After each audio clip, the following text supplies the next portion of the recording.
The comic book industry has made leaps and bounds in the last few decades. So it's been amazing to see. And just to add, because I think it's important to, at this point, back then they really didn't follow science. This is going to be very geek talk for me, so bear with me. They didn't really have good scientific method use or theory use that back in the day.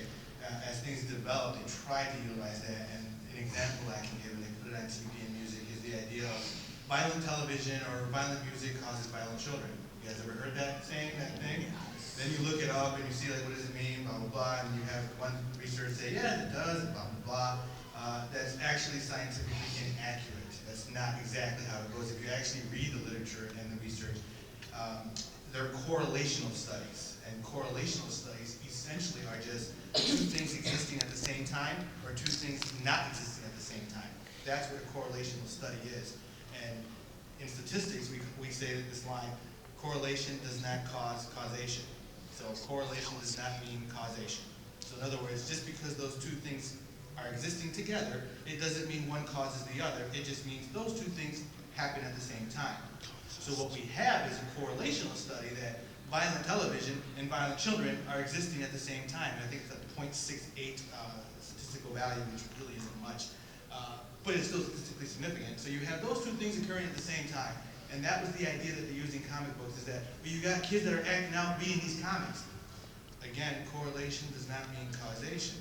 What they didn't tell you, or what you don't see kind of presented when you hear it even on TV shows that you watch, or cartoons or music, is that, well, these two things exist at the same time. People presume and misinterpret the information and say, well, violent television causes violent children. What they don't tell you is that the inverse is also potentially true, is that maybe violent children or more aggressive children choose to watch more violent television. Yes. Get it?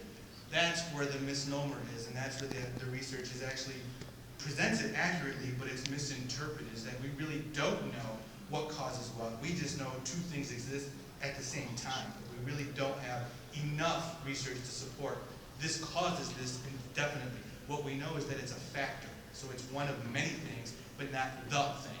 That's as far as we can actually go. Because when you think about it, and I don't know everyone's ages, but in my time, when you look at aggressive history, ancient history, seasoned wisdom, my son.